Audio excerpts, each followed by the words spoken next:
Coucou tout le monde, me voilà de retour pour un tête-à-tête avec une nouvelle belle âme en la personne de Julia Lopez, que j'ai eu la chance de rencontrer en Alsace en fin d'année, avec qui on a beaucoup échangé, notamment sur son changement de vie et raison pour laquelle j'avais envie de la recevoir aujourd'hui. Bonjour et bienvenue Julia, comment tu te sens? Ben, ça va, je suis contente de pouvoir partager ce petit moment avec toi. Plaisir partagé. Merci d'avoir répondu à mon invitation. On avait beaucoup échangé aussi sur ton parcours et je trouvais qu'il était intéressant et intéressant à partager et à échanger sur le sujet. Je sais qu'il y a quelque chose qui est un point commun à toutes tes expériences, justement, c'est la curiosité, ta curiosité d'esprit. Et je voulais déjà peut-être commencer par le commencement, puisqu'on parle de professionnels. Euh, Savoir pourquoi, en fait, tu n'avais pas voulu entamer de longues études. Pour moi, faire des longues études, c'était quelque chose d'enfermant. Mhm. C'était trop limité, en fait, et, euh, et trop Les études, réducteur. tu as fait quoi alors? Donc, du coup, à mes 18 ans, je suis partie en gendarmerie, où je suis restée pendant 2 ans.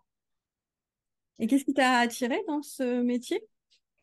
J'y suis allée pour l'esprit de corps, parce que c'est un esprit de groupe. Le côté structure un petit peu, et pour le côté humain, parce que pour moi, les gendarmes sont les personnes qui sont au contact de la population. Donc, tu as retrouvé ce côté humain alors que tu recherchais dans ce... Parce qu'après, des fois, il y a l'image qu'on se fait du métier, puis il y a la réalité. Est-ce que tu as retrouvé ce que tu recherchais? Non, je vais pas retrouver ce que je recherchais parce que je me suis retrouvée dans une unité répressive en fait où je faisais que de la contravention et c'était pas du tout, mais alors pas du tout ce que j'imaginais et ce à quoi j'aspirais. D'accord. Je m'orientais plus, enfin, ce qui me correspondait plus, c'était un travail de brigade. D'accord. Et c'était pas possible d'y avoir accès? J'aurais pu y avoir accès, mais dans l'ensemble, en fait, mon expérience m'a montré que, en fait, j'avais fait ce que j'avais à faire, mais que mon chemin, il était ailleurs. Ça, tu le savais déjà à l'époque, tu te disais, de toute façon, moi, je sais qu'il y a quelque chose d'autre qui Non, m'attend. ça c'est plutôt dans mon autre expérience professionnelle, donc quand je suis rentrée en prothèse dentaire, où là je me suis dit, j'aime ça, ça me plaît, mais je sais très bien que je n'en ferai pas toute ma vie. D'accord. Et alors, par rapport à la gendarmerie, qu'est-ce qui t'a fait quitter, en fait, le métier?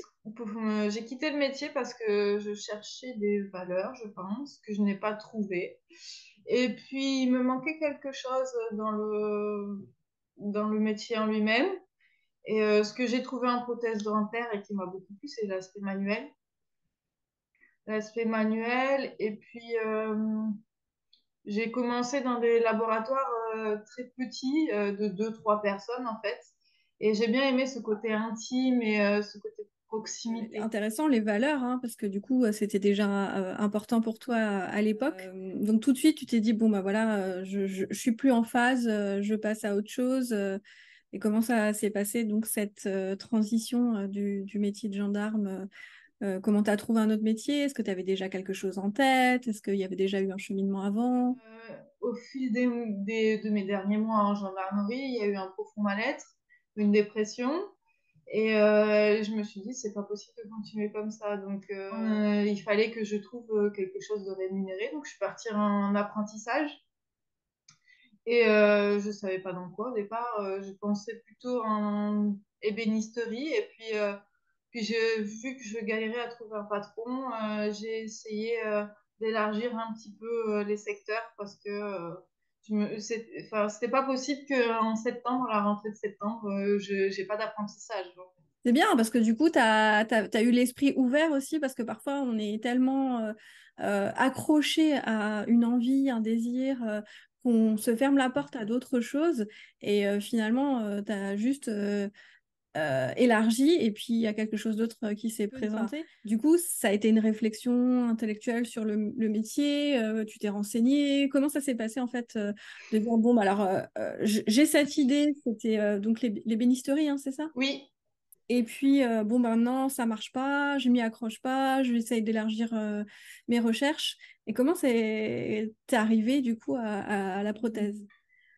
Au départ, j'étais vraiment partie pour faire de l'ébénisterie, travailler le bois, et puis je me suis dit, bon, l'important, c'est que j'ai envie de faire un travail manuel. Donc, en allant dans une réunion au CFA, en fait, à la Chambre des métiers, pardon, il y a l'équivalent du Pôle emploi pour apprentis, en fait. C'est une forme de bourse, donc où il y a ceux qui postulent et ceux qui sont en recherche. Et donc, j'allais voir la personne qui s'occupait de ça et j'ai vu une affiche où il y avait marqué prothèse dentaire. Je me suis dit, ah ben, pourquoi pas en fait, je connais pas du tout, ça peut être super intéressant et super riche. Je me suis pas arrêtée, je me suis pas arrêtée au fait de vouloir rester sur l'ébénisterie parce que il y a pas des patrons, il y a pas déjà, il y a pas d'entreprise à foison. Et puis, euh, et puis voilà, il fallait absolument que je trouve quelque chose pour septembre. Donc, on Tu avais, est... t'avais un objectif, après tu t'étais laissé les portes ouvertes, mais Oui. du coup tu t'es quand même renseigné sur est-ce que ça va me plaire, est-ce que ceci, est-ce que cela, parce que parfois on se pose plein de questions. Alors, je me suis pas renseignée à proprement parler. J'ai cherché des modes d'apprentissage. Et quand j'ai trouvé mon mode d'apprentissage, je suis allée faire des essais, en fait, parce que le plus simple dans un métier manuel, pour ma part, je pense que c'est d'expérimenter par, par essayer, en fait, par faire un essai. Et donc, du coup, j'y suis allée, j'ai essayé, il m'a dit OK. Et après, j'y suis allée régulièrement jusqu'à la signature de mon contrat et le début de mon contrat d'apprentissage. Et j'ai adoré ça, en fait. Et je me suis éclatée. Alors qu'en fait, finalement, c'était quelque part un petit hasard, une affiche qui traînait par là, et puis tu t'es laissé porter. Et parfois, on se pose beaucoup de questions, et finalement, comme tu le disais, c'est l'expérience qui nous montre ce qui nous convient et ce qui nous convient pas aussi, parce que toujours est-il que c'est un métier aujourd'hui que tu ne pratiques plus, mais qui t'a rendu épanoui pendant quelques années quand même. Et des fois, on passe aussi par différentes expériences et on se cherche et on apprend à se connaître aussi. C'est assez formateur aussi, les métiers. C'est vrai qu'on avait l'idée de nos parents, c'était un métier, puis c'était toute une vie, mais aujourd'hui, c'est plus tout le cas. Et c'est vrai que bah, du coup, de passer, c'est aussi une sorte de formation de la vie, quoi. Chaque travail que j'ai fait m'a apporté et me sert encore aujourd'hui, en fait. Et c'est pas parce que je change de profession que je tire un trait sur ma vie, en fait, parce que ça enrichit et ça me permet de faire mon travail mieux dans chaque étape que j'ai eue. Et c'est génial d'appréhender les choses comme ça et d'en faire une vraie richesse. D'ailleurs, aujourd'hui, est-ce qu'il y a des choses que tu retiens de tes expériences et enfin, qui t'apportent vraiment un plus par rapport à ton métier actuel? Donc, je rappelle, c'est le shiatsu. Je vais faire un dégressif, donc la prothèse dentaire, bah, c'est quand même un travail de toucher, de matière, de ressenti, des fois, enfin, quelque chose de minuscule, parce qu'une dent, c'est pas plus grand que ça. Bah, au toucher, s'il y a une petite pointe, ça peut léser dans la bouche, donc ça a affiné ma sensibilité. Par exemple, l'organisation, ça m'a aidé à ça, ça m'a permis à faire de la gestion parce que je me suis occupée aussi des stocks de fournitures, les relations clients parce qu'il y a des fois il y a des clients qui sont venus pour des prises de teinte.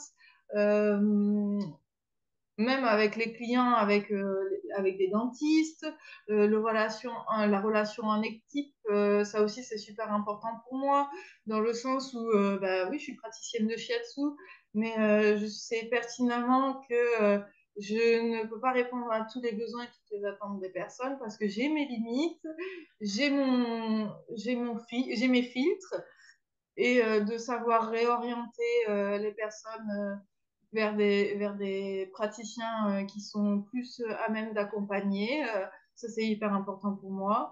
Et puis, la gendarmerie, bon, c'est beaucoup plus loin, mais ça m'a permis tout ce qui est autonomie parce que je me suis retrouvée livrée quand même à moi-même dans un département que je connaissais pas, avec des gens que je connaissais pas, et, euh, et vraiment d'appréhender l'environnement. J'étais beaucoup sur les routes, donc tout ce qui est déplacement, orientation, etc. Et puis le comportement humain aussi. Dans le comportement humain, de voir comment la personne réagit en fonction des propos qu'on va avoir, s'il se sent brusqué ou irrité, comment s'adapter à la personne. C'est hyper intéressant parce qu'on voit aussi que le fil, tu l'as évoqué, tu es passé assez rapidement, mais le toucher, comme quoi finalement on a les ressources, elles sont là déjà en nous, on a déjà des zones de génie, des talents, soit qu'on n'a pas exploré parce que tu l'avais certainement pas exploré dans le métier de gendarme et tu l'as retrouvé. Et c'est marrant parce que tu disais que c'était ça que tu recherchais avec cet apprentissage, c'était un côté manuel. Donc tu l'as retrouvé avec la prothèse dentaire. Et puis c'est le fil d'or que tu as tiré, puisqu'aujourd'hui, bah, le toucher, c'est vraiment la base de ta nouvelle pratique. Et de développer cette sensibilité, ça t'aide aujourd'hui, mais de manière fondamentale dans ta pratique. Puisque avec cette sensibilité qui est fine, en fait, on arrive à percevoir beaucoup de choses, en fait. Oh oui, oui, oui. Et puis au-delà du toucher, les dents ont des teintes différentes, des caractérisations, par exemple des fentes, des petites taches. Donc ça a aussi affiné mon œil parce qu'en shiatsu, donc on fait un bilan de la personne et il n'y a pas que le questionnaire, il y a le toucher par Mhm. rapport sur les zones du ventre. Et puis, il va y avoir aussi tout ce qui est caractérisation, morphologie, couleur du teint, etc. D'accord, donc en fait, c'est pas juste le toucher, c'est une porte. Enfin, du coup, il y en a plusieurs en fait. C'est ce que tu es en train Oui, de dire, qu'il y a aussi l'aspect physionomie de la personne qui te donne des indications, des renseignements sur son état en fait. C'est hyper intéressant. Et bah, tu nous as pas dit en fait comment t'es arrivé au shiatsu. lors d'un festival de féminin sacré où je suis allée avec ma femme, euh, elle n'est pas du tout dans l'univers du bien-être, de tout ce qui est de développement personnel, etc. Et donc, du coup, j'ai pas voulu influencer son expérience et je lui ai dit, on fait atelier séparé. Et donc, elle est allée dans une initiation de shiatsu. Et je lui ai dit, bon, alors, comment ça s'est passé? T'es pour mes ateliers, etc. Elle me dit, bah, c'était du shiatsu. Je fais, bah, montre-moi ce que c'est. Donc, elle me montre et je dis, waouh, c'est ça que je veux faire. Enfin, bon, peut-être pas sur le moment, hein, mais ça a maturé. Donc Et puis ça a éveillé ta curiosité, mais du coup, donc tu as apprécié en fait la démonstration qu'elle t'a faite, c'est ça? oui, Mais donc tu as expérimenté toi-même ensuite, tu es allé voir un professionnel. pas du tout. Non, j'ai pas reçu d'un professionnel. D'accord, mais qu'est-ce qui a fait que le déclic pour te dire, mais ça y est, moi je sais, maintenant c'est ça que je veux faire. Pour moi, c'était quelque chose de complet dans le toucher et dans l'approche.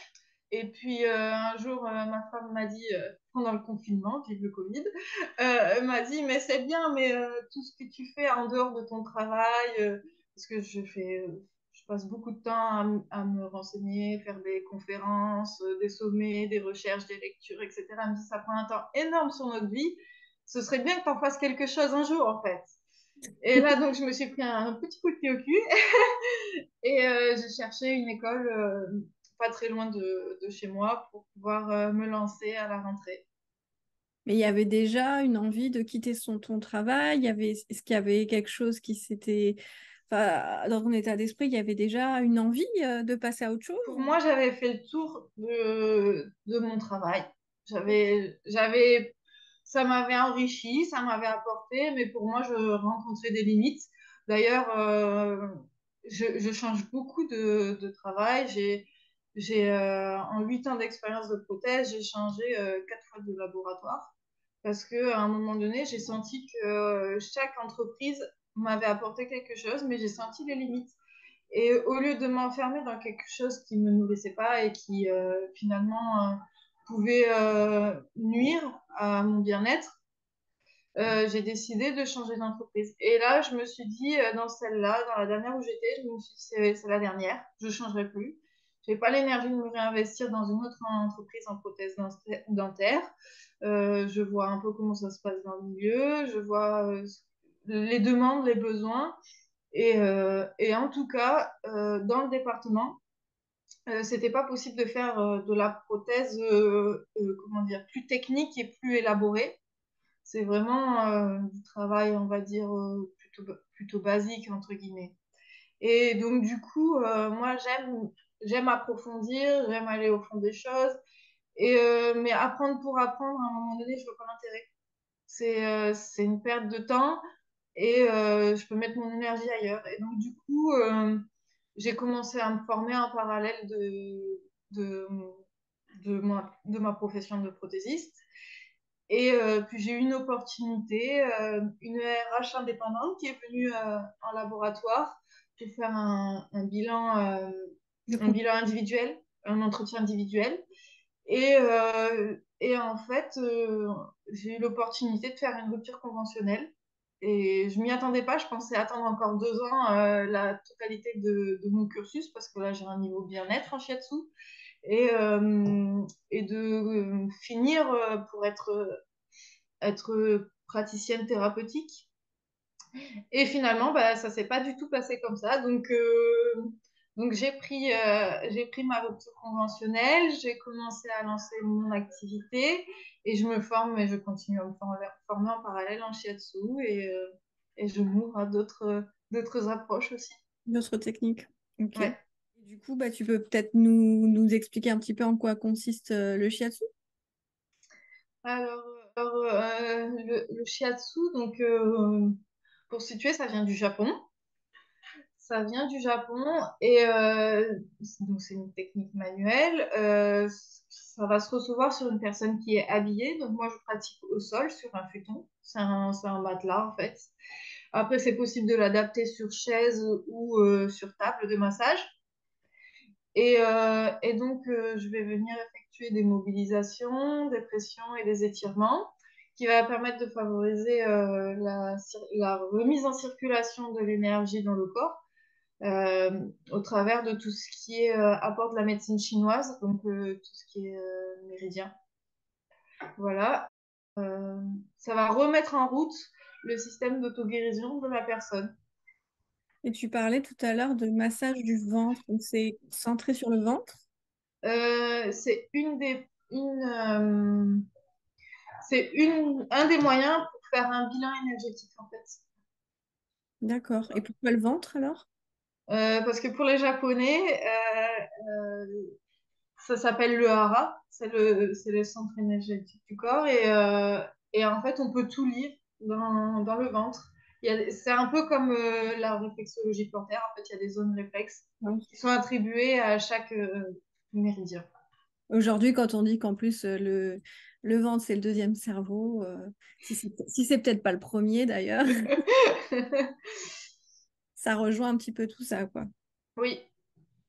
Et donc, comment tu mènes une séance? Il y a une anamnèse, un questionnaire en début de séance.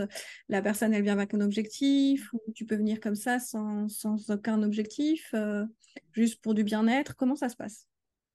Alors la personne vient avec soit une problématique, si c'est pour un suivi thérapeutique. Donc, il va y avoir un questionnaire qui va me permettre d'orienter, de voir où est-ce que sont les problématiques par rapport à tout ce qui est donc, lié à la médecine chinoise, la roue des 5 éléments. Et en fait, par des diagnostics complémentaires, donc comme je disais, du ventre, ça va confirmer, ça va confirmer en fait ce que j'ai pu trouver intellectuellement. C'est-à-dire intellectuellement, parce que par C'est du rapport, raisonnement, alors que là, par c'est de rapport par rapport au questionnement que tu as pu avoir avec la personne.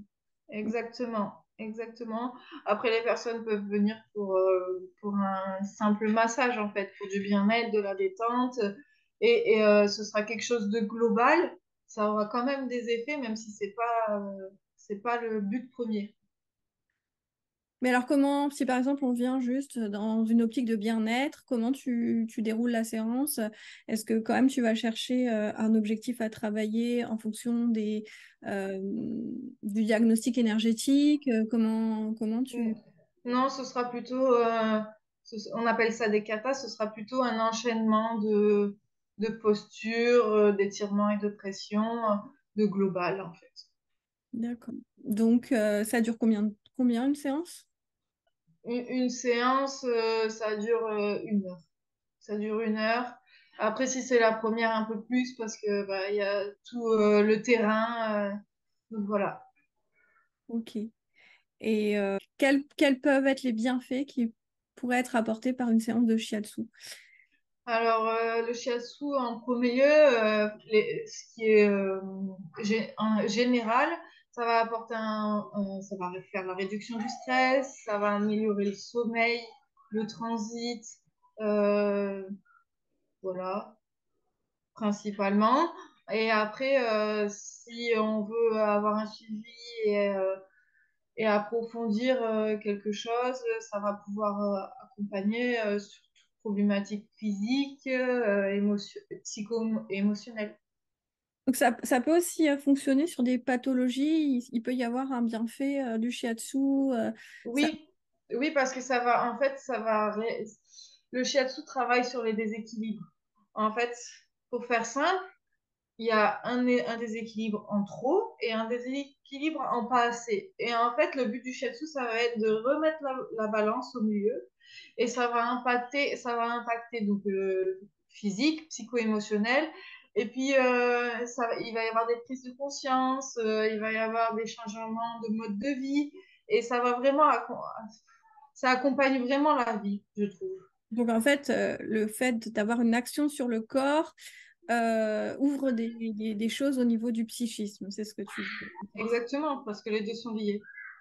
Oui, mais c'est vrai que on a du mal à parfois, enfin, on oublie un petit peu dans nos sociétés où on est très focalisé sur l'intellect et on oublie qu'en fait ça aussi, enfin les deux sont interdépendants l'un de l'autre et donc bah, c'est important aussi de s'occuper de son corps, justement, de s'offrir parfois des séances au niveau du shiatsu.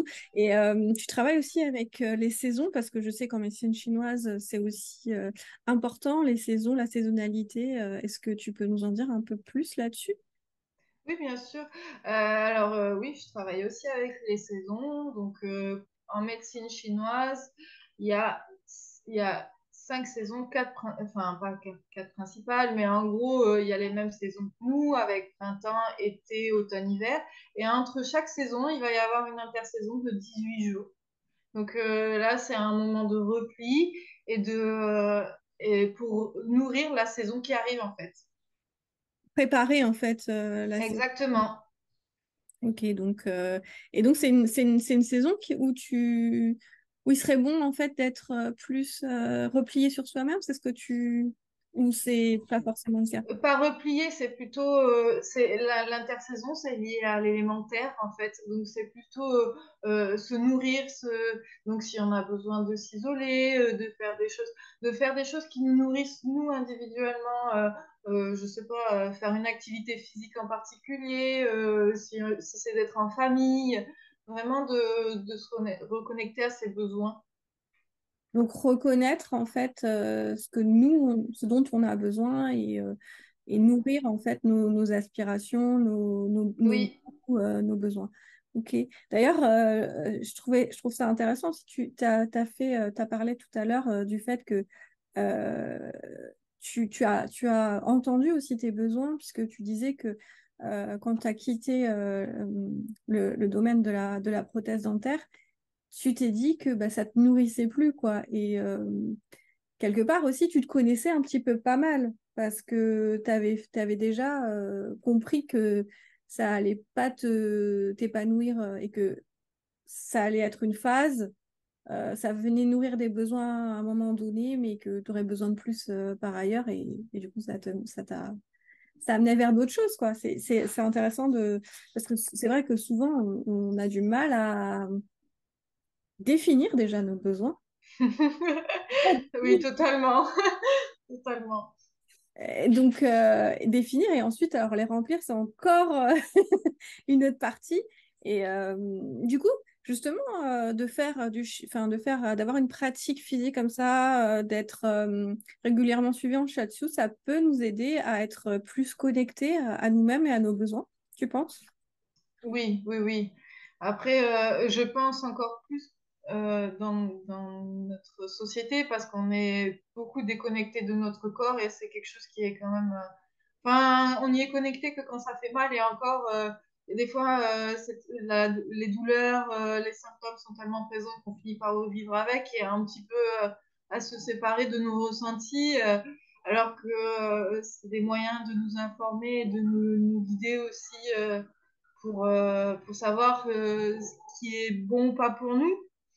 Et Donc voilà. Et puis, je voulais rajouter par rapport au fait de connaître mes besoins. Si j'étais pas passée par toutes ces expériences professionnelles, aujourd'hui, j'en serais pas là aussi. J'avais besoin de ce temps pour devenir mature et prête à accompagner les gens.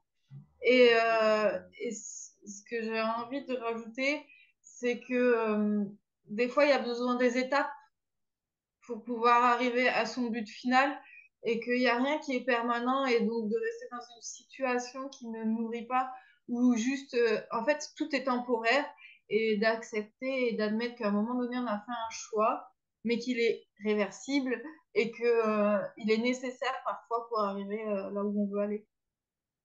ou même pour maintenir la bonne santé, parce que quelque part, si on est dans des situations, parce que c'est ça aussi, le fait de s'écouter et de voir que là, ça ne nous convient pas, de voir que nos émotions ne sont pas, enfin, nourries de la bonne manière, c'est aussi de se rendre compte qu'on est, ben, on n'est pas bien et qu'il y a quelque chose à changer aussi.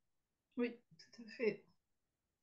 Mais ouais, c'est sûr que parfois, on peut être frustré, on voudrait aller plus vite quand on a un objectif et on se rend pas compte qu'il y a des étapes qui sont nécessaires et qu'il y a des choses à intégrer. Et on fait souvent le bilan, c'est après qu'on comprend pourquoi on est passé par là. Et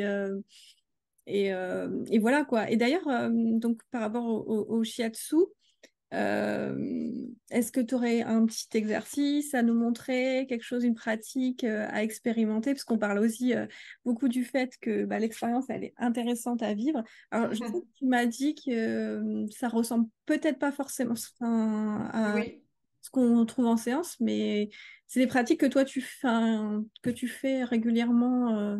oui, oui, oui. En fait, il existe des techniques d'automassage, en fait. D'accord. Et bah, du coup, je te propose d'essayer. Ah bah, avec grand plaisir. Bah, on peut rester assis, on peut faire juste le haut du corps. D'accord. Et voilà. Donc, ça ressemble pas forcément à ce qu'on voit dans une séance. Non, non, non. Mais ça va permettre d'entretenir, par exemple, entre deux séances, de ce que le praticien a fait, parce que ça va permettre de refaire circuler l'énergie. Donc, les mains, comme ça, souple, tu vois, et on va venir tapoter comme ça au-dessus de la tête. Vraiment souple au niveau des poignets. C'est le rebond, en fait, qui va faire le tapotement. On peut venir derrière, au niveau de la nuque et au niveau de l'occiput. Donc l'occiput, c'est la petite bosse là au niveau du En bas de en la bas boîte crânienne. Voilà. Le front.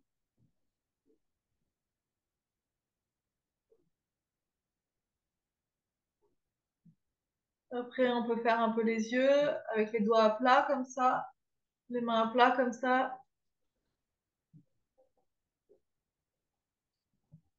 Autour du nez. Comme ça. Ouais. Et après, on peut faire la bouche, la mâchoire.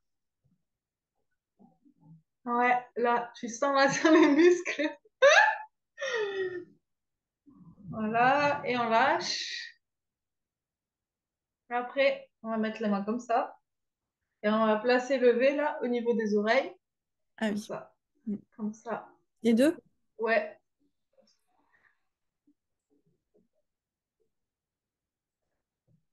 On peut passer après les doigts à l'intérieur de l'oreille. En fait, on masse quoi à l'intérieur de l'oreille. On peut étirer les oreilles.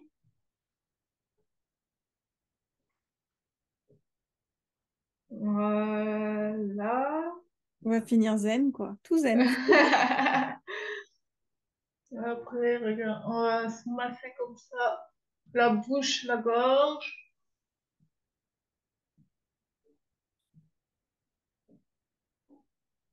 Voilà. Et après, on va crocheter les doigts comme ça. Et on va aller chercher au niveau tout ce qui est cervical, trapèze.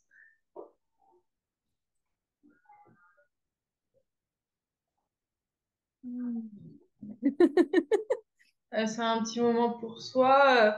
Après, on peut faire tout le corps le matin. Ça fait du bien.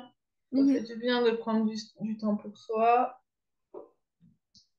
On va prendre la main, on va mettre le pouce à l'intérieur, on replie les doigts par-dessus.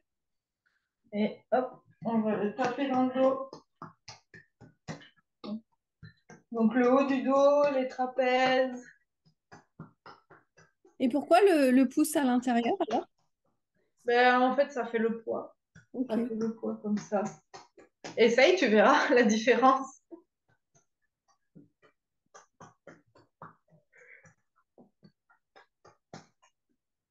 On lâche de l'autre côté.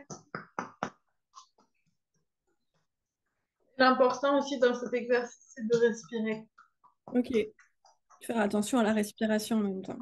Ouais, d'être vraiment dans ses ressentis. Si on peut fermer les yeux et juste ressentir les tensions, lâcher les tensions. Toi, ça t'arrive de faire ça le matin? Ouais, le matin, après n'importe quand, mais le matin, Et ou t'essayes. quand il y a des tensions dans la journée, de toute façon, il y en a quand ils travaillent en bureau, ils le finissent par le faire parce qu'ils ont tellement mal qu'ils finissent par faire les cervicales, tu vois. Mhm. Et t'essaies de le faire sous combien de temps? T'accordes combien de temps pour faire ça? Juste ça, à peu près 20 minutes.